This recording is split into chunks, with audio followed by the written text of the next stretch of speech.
আসসালামু আলাইকুম। বিনোদন বাংলায় আপনাদের সবাইকে অনেক অনেক শুভেচ্ছা। এএফসি উইমেন্স চ্যাম্পিয়ন্স লিগের রাজশাহী স্টার্স তাদের দ্বিতীয় খেলায় সাবা এফসির সাথে 2-1 গোলে পরাজিত হয় এবং এই পরাজয়ের মধ্যে দিয়েই রাজশাহী স্টার্সের মূল পর্বে খেলার স্বপ্ন এখানেই শেষ হয়ে গেল। রাজশাহী স্টার্সের আরও একটা খেলা আছে রোভার এফসির সাথে, সেই ম্যাচটা এখন নিয়ম রক্ষার ম্যাচ। খেলাটা রাজশাহী কেমন খেলছে? এক কথা বলতে গেলে রাজশাহী মোটামুটি ভালো খেলছে, প্রথমার্ধে যথেষ্ট ভালো খেলছে, দ্বিতীয়ার্ধে অতটা ভালো খেলতে না পারলেও খারাপ বলা যাবে না।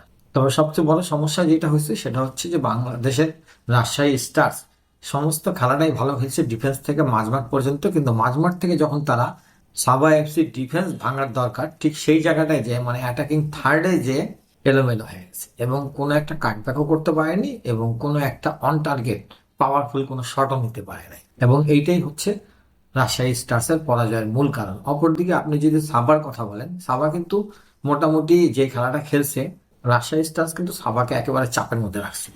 কিন্তু এই চাপের থেকে তারা কিভাবে বের হয়েছে, তারা পরিকল্পিতভাবে যে আক্রমণটা করছে সেইটা আমাদের ডিফেন্সটাকে ভেঙে দিয়ে ফার্স্ট হাফে একটা এবং সেকেন্ড হাফে আরেকটা, দুই হাফে দুইটা গোল বের করে নিয়ে গেছে। বাংলাদেশের রাজশাহী স্টার্স একটা গোল পায় 87 মিনিটের সময় বদলি খেলোয়াড় সুলতানা প্রায় 25 গজ দূর থেকে। বলতে গেলে রাইট উইং থেকে সুলতানা বলটাকে কাটব্যাক করছিল ডি বক্সে, কিন্তু বলটা ডি বক্সে না এসে সরাসরি গোল পোস্টে চলে যায়, আর এই কারণে গোলকিপারও বিভ্রান্ত হয়ে যায়, বলটার ফ্লাইটটা সে ধরতে পারে নাই, বল সরাসরি গোল পোস্টে ঢুকে যায় এবং ওই একটা গুলি বাংলাদেশ করে।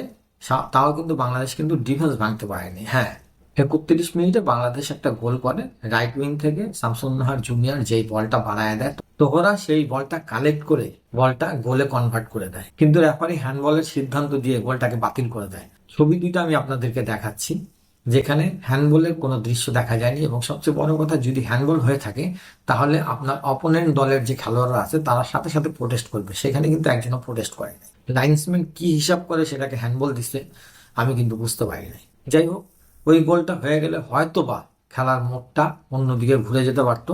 যে 3 পয়েন্ট সাবা নিয়ে গেছে সেই 3 পয়েন্টটা হয়তো বা রাজশাহী স্টার্স নিয়ে আসতে পারতো।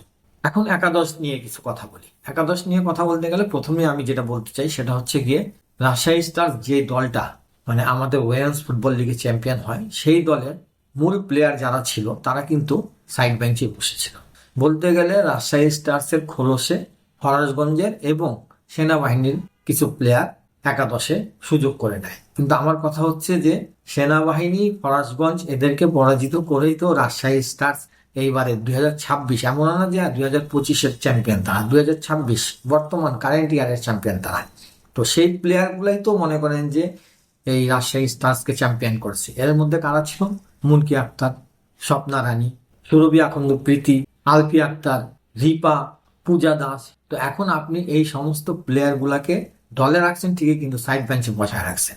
আর যেই দুইটা টিম চ্যাম্পিয়ন হতে পারে না, একটা তৃতীয় স্থান সেনাবাহিনী আর একটা রানার্স আপ মানে দ্বিতীয় স্থান অবস্থানকারী দল ফরাজগঞ্জ, সেই দলের পাঁচটা তিনটা আটটা প্লেয়ারকে আপনি একাদশে সুযোগ করে দিচ্ছেন, আর যারা চ্যাম্পিয়ন হয়েছে তারা সবাই সাইড বেঞ্চে বসেছিল। আমার কথা হচ্ছে যারা রানার্স আপ হয়েছে, যারা তৃতীয় স্থান হয়েছে, তারা তো এই টিমের সাথে হাইরাইট রানার্স আপ বা তৃতীয় স্থান হয়েছে, তারা তো তাদেরকে বিট করে চ্যাম্পিয়ন হইতে পারে নাই।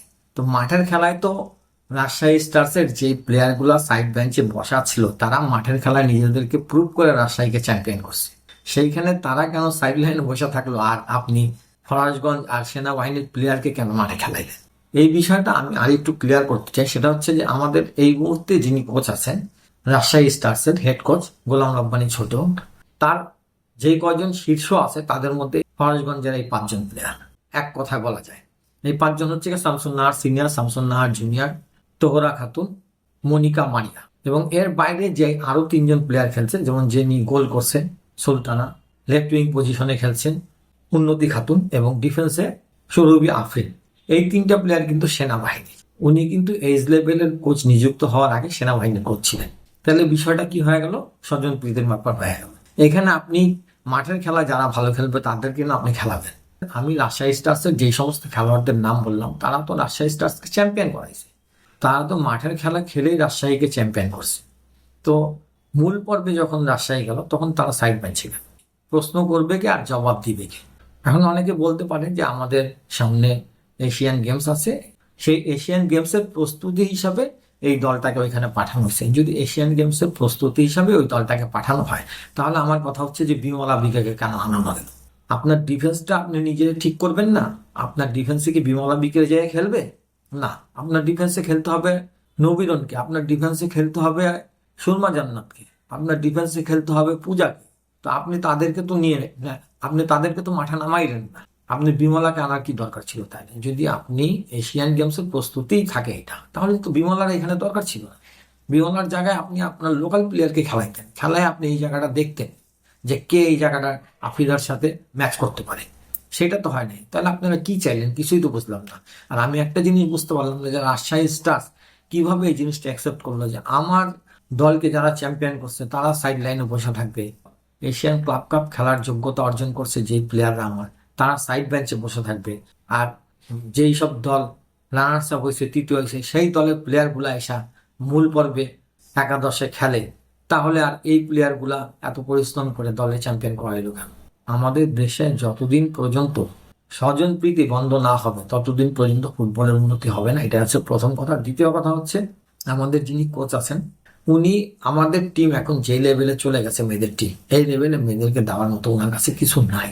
আর সবচেয়ে বড় কথা হচ্ছে, আমাদের পুরুষ ন্যাশনাল টিমে যদি ফরেন কোচ থাকতে পারে, আমাদের পুরুষ এজ লেভেল টিমে যদি ফরেন কোচ থাকতে পারে, তাহলে আমাদের মেয়েদের ন্যাশনাল টিমে ফরেন কোচ কেন থাকবে না? তো এই প্রশ্নটা রেখেই আমি আজকে আমার এই আলোচনাটা শেষ করতেছি। আমার এই আলোচনা যদি আপনাদেরকে ভালো লাগে, অবশ্যই লাইক এবং সাবস্ক্রাইব করবেন। আপনাদের মূল্যবান মতামতগুলো আপনারা কমেন্ট বক্সে অবশ্যই লিখে জানাবেন। তো আজকের মতো আপনাদের সবার কাছ থেকে বিদায় নিচ্ছি। আসসালামু আলাইকুম ওয়া রাহমাতুল্লাহ।